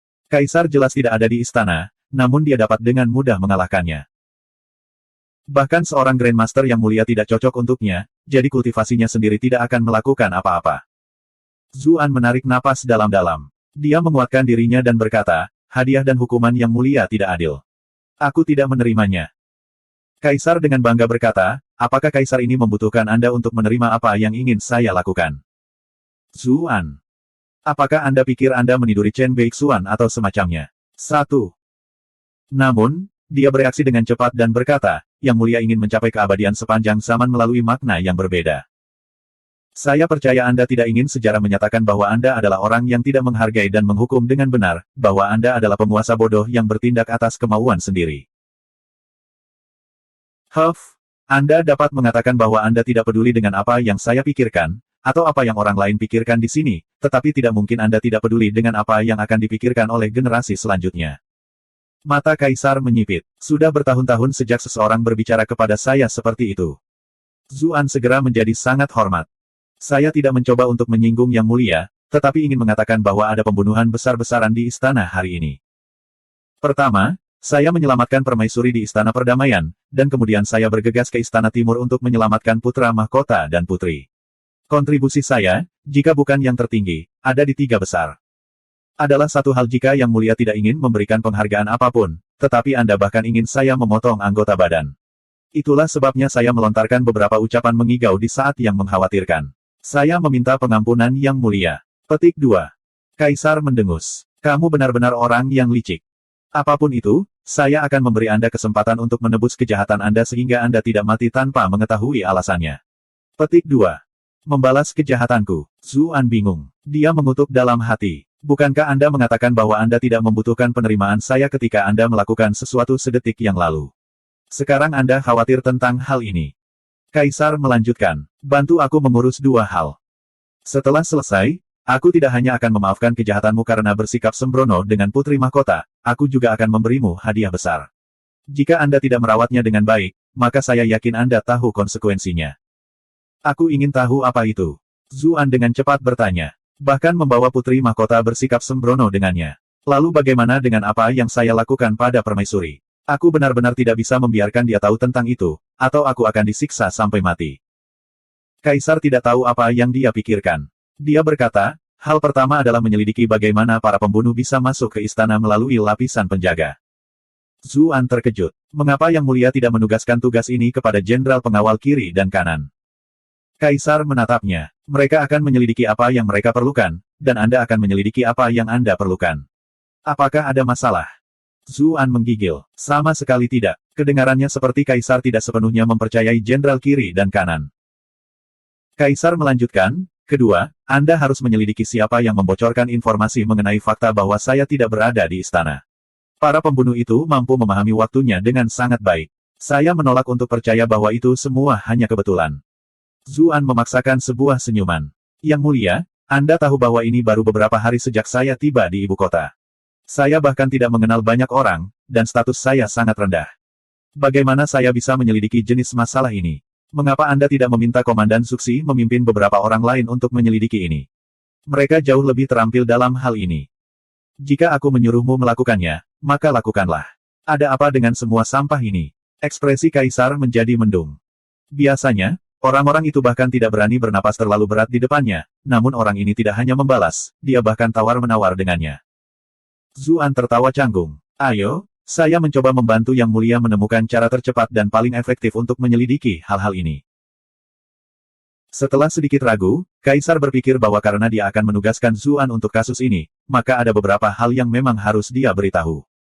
Karena itu, dia berkata, alasan Kaisar ini memilihmu justru karena kamu belum pernah ke sini selama berhari-hari. Tanpa begitu banyak ikatan, ada lebih sedikit hal yang perlu dikhawatirkan. Zuan terkejut. Lalu apakah Yang Mulia mencurigai Sir Zuxi dan yang lainnya? Kaisar memberinya tatapan dingin dan tidak menjawab ini. Sebagai gantinya, dia melanjutkan, perjalanan saya keluar dari istana adalah sesuatu yang hanya sedikit diketahui, namun intelijen ini masih bocor. Itu sebabnya saya membutuhkan Anda untuk memeriksanya. Petik 2. Zuan terkejut. Kaisar benar-benar tidak ada di istana. Kemana Yang Mulia pergi? Kaisar memberinya pandangan. Jangan bertanya apa yang seharusnya tidak kamu tanyakan. Zuan. Dia hanya bisa mengubah topik karena malu. Kalau begitu Yang Mulia setidaknya harus memberitahuku siapa yang tahu tentang kepergianmu, kan? Permaisuri, selir senior, atau apakah itu orang lain? Petik 2. Kaisar berkata dengan acuh tak acuh, permaisuri dan selir lainnya tidak tahu. Satu-satunya yang tahu adalah mereka yang baru saja kamu lihat, serta beberapa kasim yang membantuku dalam kehidupan sehari-hari. Anda dapat menyelidikinya sendiri nanti. Petik 2. Zuan. Tidak heran dia memanggil saya ke sini untuk bergabung dalam pertemuan besar ini. Dia ingin aku tahu siapa tersangkanya. Tapi Zuxi Cixin adalah ajudan terpercayanya. Sekarang sepertinya bahkan Zuxi Cixin dicurigai. Kecurigaan terhadap penguasa memang menakutkan. Namun, yang lebih aneh adalah bahwa bahkan istrinya tidak tahu tentang keberadaannya, namun dia memberitahu beberapa pria.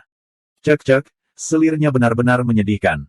Rumor mengatakan bahwa Kaisar bahkan belum mengunjungi selir selama ini karena umurnya yang menurun. Sayang sekali, semua lahan pertanian yang luar biasa ini diabaikan. Selir-selir ini bahkan mungkin menganggap persaingan perselingkuhan tidak ada gunanya sekarang. Kaisar berkata, Anda memiliki token emas utusan bersulam, yang seharusnya cukup bagi Anda untuk melakukan apa yang perlu Anda lakukan. Itu sebabnya Anda tidak perlu khawatir tentang pangkat resmi Anda. Namun, izinkan saya mengingatkan Anda bahwa Anda benar-benar tidak boleh mengungkapkan identitas asli Anda selama pencarian Anda, atau itu akan mempengaruhi misi Anda di pihak Raja Qi. Anda harus memahami konsekuensinya jika itu terjadi. Petik 2. Dipahami. Zuan berpikir dalam hati, aku tahu bahkan jika kamu tidak mengatakan apa-apa.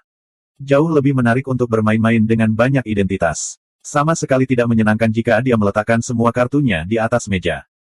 Kamu boleh pergi. Kaisar menutup matanya. Zuan menghela nafas lega. Dia meninggalkan ruang belajar dan menutup pintu.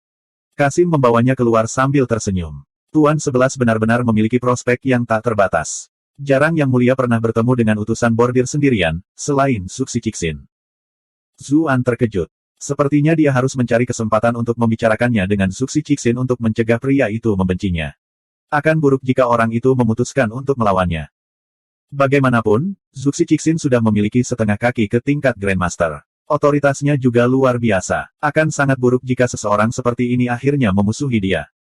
Benar, apa yang harus saya sebut Kasim ini? Zuan ingat bahwa Kaisar memiliki beberapa Kasim yang memperhatikan kehidupan sehari-harinya. Ini mungkin salah satunya, kan? Apakah orang ini menjilat karena rasa bersalah? Yang rendah hati ini bermarga Wen.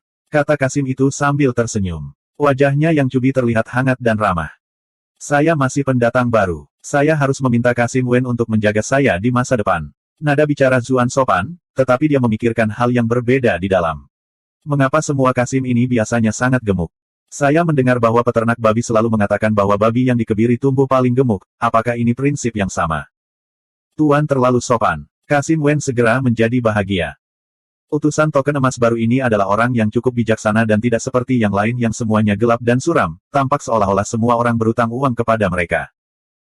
Mereka berdua mengobrol sebentar, dan mereka berdua puas ketika mereka berpisah. Zuan memukul kepalanya setelah beberapa waktu berlalu. Ah, saya ditipu.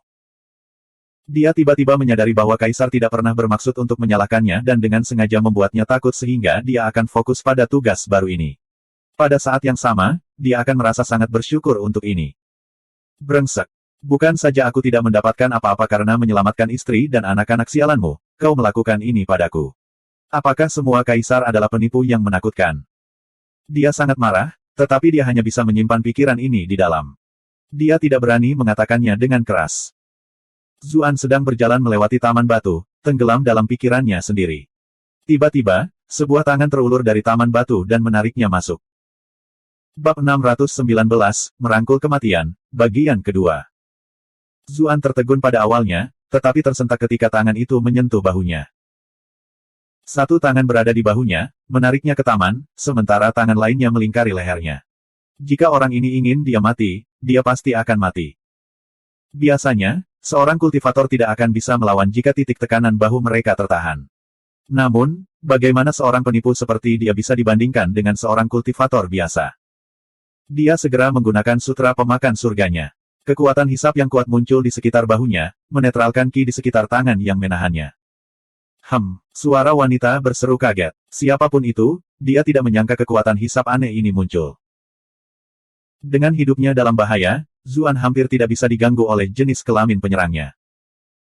Dia memutar bahunya, segera menggunakan seni entangling feather silk yang telah diajarkan Pei Mianman kepadanya. Dia meluncur dari genggamannya seperti loah, lalu diikuti dengan menggeser lengannya untuk meraih lehernya. Dengan gusar marah dan lambaian tangannya, wanita itu menamparkan lengannya yang melanggar batas, dan kemudian memukul dahinya dengan jari-jarinya. Anda ingin bermain-main dengan teknik jari. Aku juga pandai dalam hal itu.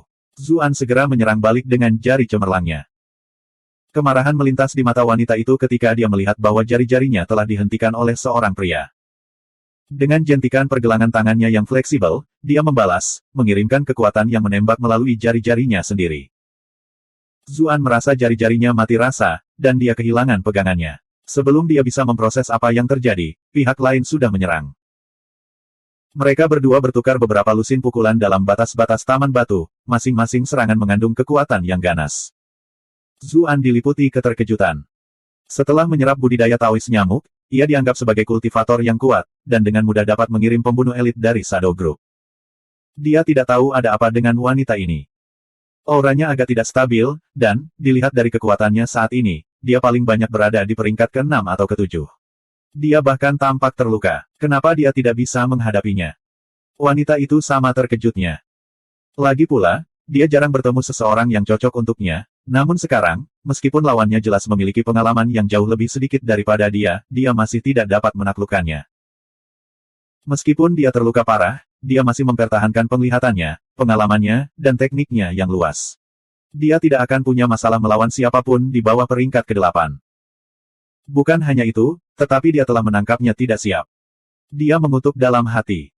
Dia telah mengincar seragam utusan bordirnya, karena itu akan membuat bergerak lebih mudah, tetapi dia tidak pernah berharap dia menjadi orang yang sulit untuk dipecahkan. Taman batu itu sangat sempit, dan mereka menggunakan kedua tangan dan kaki mereka untuk bertarung, mengakibatkan tubuh mereka cukup sering berbelit-belit. Pada awalnya, dia tidak terlalu mempermasalahkannya, karena dia sepenuhnya berharap dia akan segera mati. Namun, saat pertarungan berlangsung, dia semakin merasa seolah-olah dia sedang dimanfaatkan. Dia sangat ingin meninggalkan ruang terbatas, tetapi dia diseret kembali begitu dia mencoba keluar.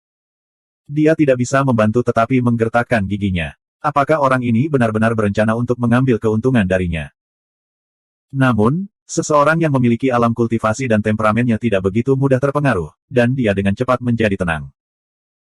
Dia beralasan bahwa lawannya hanya membatasi pertempuran mereka ke ruang sempit ini bukan agar dia bisa maju ke arahnya, tetapi karena dia takut pertarungan mereka akan menjadi lebih tidak terduga di area yang lebih luas. Saat dia memikirkan hal ini, ekspresi ganas melintas di mata Zuan. Bulu-bulu halusnya berdiri tegak, dan pikirannya dipenuhi konsentrasi. Dia tahu bahwa hidupnya bisa padam jika dia membuat kesalahan sekecil apapun. Perhatiannya terfokus pada ujung pisau cukur. Dia bahkan tidak menyadari poin kemarahan yang dia terima. Dia tidak akan menahan apapun. Apa yang kamu lihat? Aku menatapmu, brengsek. Wanita itu menjawab tanpa sadar. Ekspresi bingung segera muncul di wajahnya. Saat dia masih sok, Zuan memeluknya dan mengaktifkan sutra pemakan surga, dengan gila-gilaan mencoba menyerap kultivasinya. Beginilah cara dia membunuh Taois nyamuk. Dia menyebutnya, pelukan kematian. Keduanya ditekan erat satu sama lain, membuat wanita itu terkejut dan marah. Dia meninggalkan semua reservasi. Dia mengangkat tangannya, dan seberkas cahaya ganas muncul. Namun, begitu muncul, itu menghilang tanpa jejak. Lagi-lagi, wanita itu dibuat bingung. Namun, hanya butuh beberapa saat baginya untuk menyadari bahwa lawannya menggunakan teknik aneh untuk menyedot kultivasinya. Beberapa ki yang mengalir di sepanjang permukaan tubuhnya telah diserap. Sekarang bukan waktunya untuk malu. Dia dengan cepat memfokuskan pikirannya, memperkuat cadangan ki-nya untuk melawan serangan penyedot kuat lawannya. Semua berjalan lancar untuk Zuan pada awalnya, tetapi kerutan dengan cepat muncul di wajahnya. Dia tidak bisa menyedot ki-nya lagi. Pondasi ki pihak lain sangat kuat. Sepertinya gunung besar yang menolak untuk diserap. Dia bisa menyedot beberapa lumpur lepas, tapi itu tidak banyak mempengaruhi kekokohan gunung. Tentu saja, jika dia melanjutkan ini selama beberapa dekade, dia mungkin bisa menyedot semuanya, tetapi skenario seperti itu hampir tidak realistis. Di sisi lain, wanita itu sama-sama terguncang. Dia telah mendominasi dunia untuk waktu yang lama. Apakah dia benar-benar akan dilakukan oleh utusan bersulam yang tidak disebutkan namanya? Dengan tubuhnya yang terkekang begitu erat, dan daya isap yang kuat merobeknya, dia tidak bisa mengumpulkan kekuatan untuk membalas, dan hanya bisa terus mempertahankan fondasinya untuk mencegahnya menyedot semuanya. Untungnya, kultivasinya jauh lebih tinggi daripada kultivasinya, jadi kultivasinya tetap ada dan dia mempertahankan fondasinya. Jika tidak, dia mungkin telah dibersihkan. Bagaimana bisa ada teknik iblis yang begitu menakutkan di dunia ini? Mungkinkah ini Taois nyamuk? Tunggu. Tidak, Mosquito Taois adalah seorang wanita. Apakah ini anak didiknya, atau mungkin orang lain dari ras darah? Mengapa Kaisar membuat seseorang dari ras darah menjadi utusan bordir? Pikirannya segera diselimuti oleh pikiran-pikiran acak yang mengganggu ini. Gelombang tiba-tiba menyapu esensi darah dan ki-nya. Luka sebelumnya berkobar, menyebabkan dia batuk darah, yang melapisi permukaan bagian dalam topengnya. Zuan sangat senang merasakan pertahanan lawannya yang dulu kokoh runtuh, dan segera menekan serangannya. Kilatan tekad melintas di mata wanita itu ketika dia merasakan fondasinya mengalir keluar darinya. Kalau begitu, dia hanya akan membawa pria ini bersamanya. Zuan bisa merasakan bahwa kemenangan sudah di depan mata. Namun, begitu dia sedikit rileks, dia tiba-tiba menyadari bahwa wanita di lengannya memiliki rambut yang sangat panjang. Dia akan facepalm jika dia bisa. Apa rasa sakit di pantat? Aku bahkan tidak mengenalinya. Taman batu itu remang-remang dan sempit, dan dia tidak benar-benar memperhatikannya dengan baik. Dia berada di ambang kematian sejak dia terseret juga, dan tidak fokus pada hal lain selain bertahan hidup. Dia berhenti menyedot yayasannya sekaligus. Apakah kamu Yun Jianyu? Dia bertanya. Tekad wanita itu semakin mengeras ketika dia mendengar pria itu menyebut namanya. Dengan harga dirinya yang dipertaruhkan, bagaimana mungkin dia membiarkan dirinya menjadi tahanan? Zuan tiba-tiba merasakan lonjakan ki internalnya, seolah-olah kekuatan yang menakutkan akan meletus. Takut dan cemas, dia segera berkata, saya teman Qiu Honglei. Honglei, wanita itu tercengang. Dia tidak mengharapkan orang ini untuk membesarkan muridnya. Zuan merasa lega ketika dia merasakan kekuatan mengerikan itu sedikit mereda. Ya, saya baru saja menyelamatkannya dan mengantarnya keluar dari istana. Dia memintaku untuk menemukanmu dan menyelamatkanmu. Kapan Honglei berteman dengan utusan bordir? Sebuah pikiran tiba-tiba menyerang Yun Jianyu. Kamu adalah utusan bordir yang selamat dari pedangku. Mengingat status dan kultivasinya, dia tidak peduli apakah dia adalah utusan emas, perak, atau perunggu, semua utusan bersulam adalah sama, dan tidak perlu diingat. Zuan tertawa canggung. Ingatanmu sangat bagus, senior. Yun Jianyu sekarang 90% yakin. Aku seharusnya membunuhmu saat itu. Jika saya melakukannya, saya tidak akan berada dalam kondisi yang menyedihkan ini. Dia merasa agak sedih. Dia bisa saja membunuhnya dengan satu pukulan sebelumnya, namun situasinya telah berubah begitu cepat. Dia sekarang adalah tawanannya. Zuan terkejut, membaca yang tersirat. Kamu menunjukkan belas kasihan saat itu. Yun Jianyu mencibir. Jika saya tidak memperhatikan bahwa Anda menggunakan Mirror Mirage, apakah Anda pikir Anda masih hidup? Mirror Mirage adalah salah satu keterampilan rahasianya, dan dia hanya mewariskannya kepada muridnya, Qi Yu Honglei. Itulah mengapa dia terkejut ketika dia melihatnya menggunakannya, dan mengarahkan pedang terbangnya selebar beberapa inci. Ketakutan masih melekat saat Zuan mengingat kejadian itu. Keberuntunganku benar-benar cukup bagus. Yun Jianyu baru saja akan mengatakan sesuatu ketika suara penjaga terdengar. Siapa di sana? Bab 620, Keindahan yang Menakjubkan. Seluruh tubuh Yun Jianyu menegang, dan luka-lukanya, yang baru saja dia stabilkan, berkobar lagi. Dalam kondisinya saat ini, dia setara dengan seorang kultivator tingkat rendah. Jika penjaga ini mendekatinya, akan sulit baginya untuk melarikan diri, bahkan dengan pengalaman dan penglihatannya. Ini bahkan bisa memicu penjaga lain untuk bergegas ke tempat kejadian. Pada saat itu, seluruh istana akan mengejarnya, dan dia pasti akan mati. Dia tidak mau mengakuinya, tetapi dia tidak punya pilihan selain mengandalkan pria ini sekarang. Yun Jianyu langsung panik saat mendengar langkah kaki penjaga mendekat. Ketakutan ini asing baginya, sesuatu yang belum pernah dia rasakan sejak kultivasinya mencapai ketinggian yang begitu tinggi.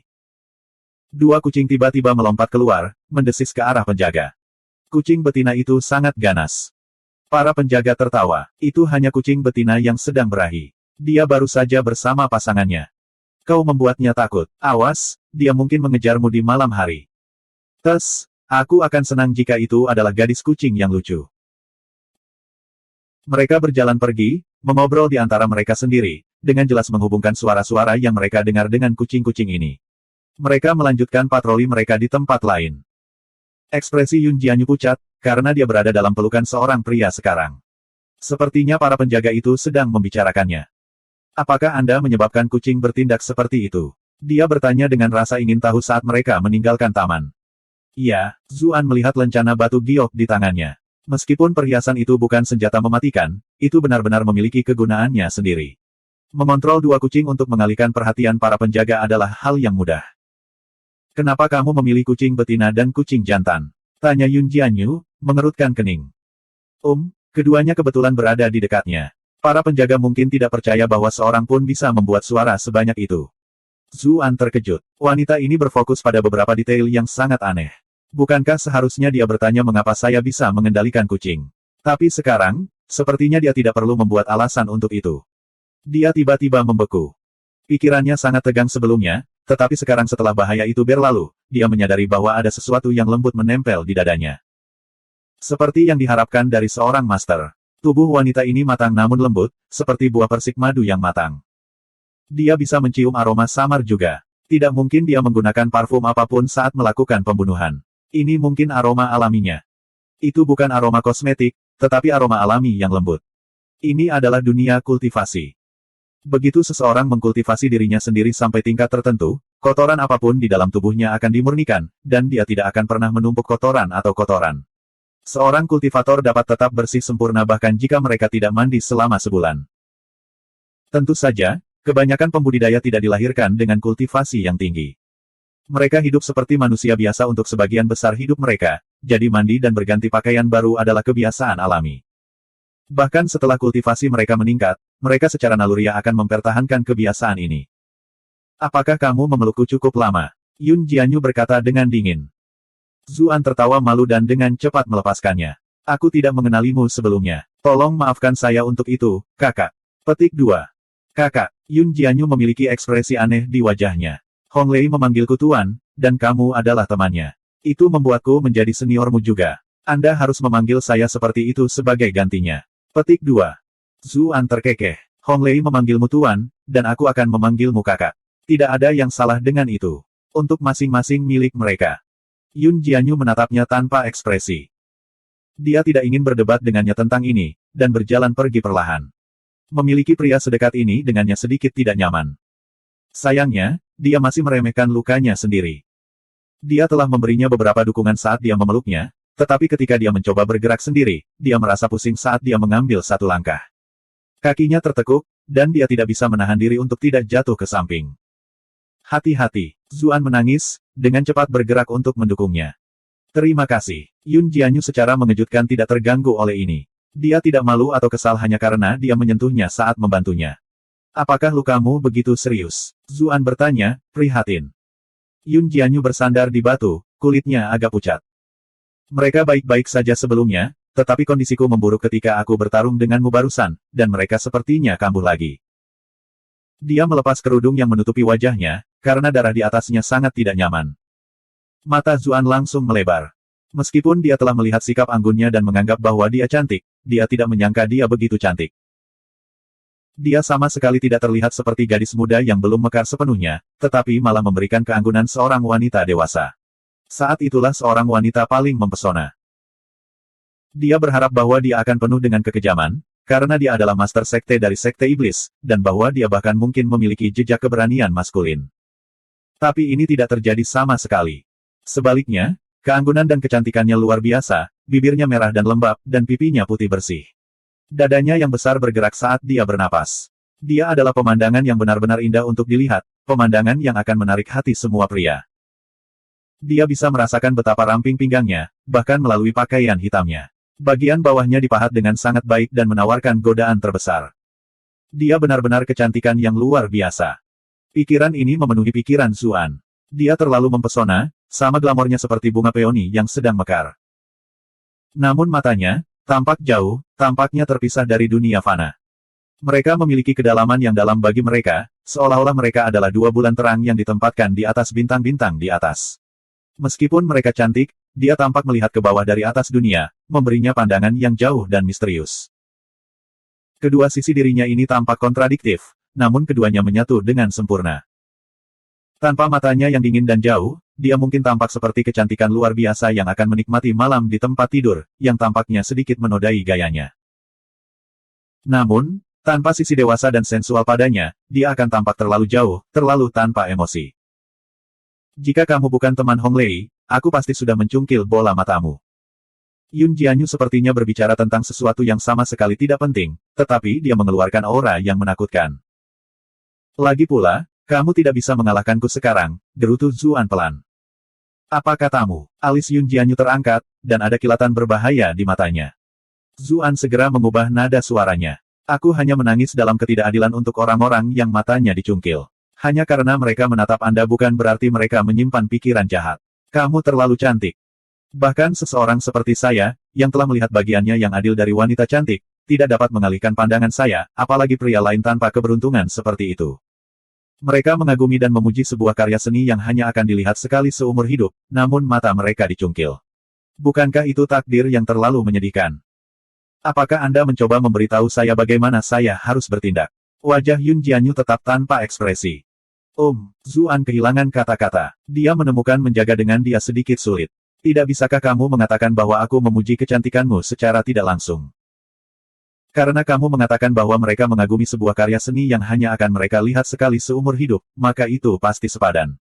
Mengapa mempertahankan penglihatan mereka, hanya untuk terus melihat keburukan? Yun Jianyu berkata dengan acuh tak acuh. Zuan tercengang. Wow, kamu sangat masuk akal, bahkan aku tidak bisa membantahnya. Ini pertama kalinya aku bertemu utusan bersulam dengan lidah yang begitu licin. Yun Jianyu berhenti sejenak, lalu tiba-tiba bertanya, apakah ini caramu menipu Hong Lei? Zuan menghela nafas. Kakak, apakah kamu memiliki sedikit kepercayaan pada muridmu? Apakah Hong Lei benar-benar seseorang yang begitu mudah dibodohi? Yun Jianyu menatapnya. Aku hanya bertahan denganmu karena aku tahu dia bukan orang seperti itu. Zuan tercengang. Kak, kalau begini terus, kamu tidak akan punya teman, tahu. Karena itu, dia memutuskan untuk berhenti berbicara. Keduanya saling menatap sejenak, dan Yun Jianyu akhirnya tidak bisa menahan diri untuk tidak mengerutkan kening.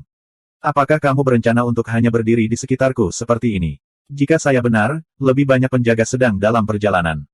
Zuan terkekeh. Jadi, bukannya mereka mengejarku, jawabnya.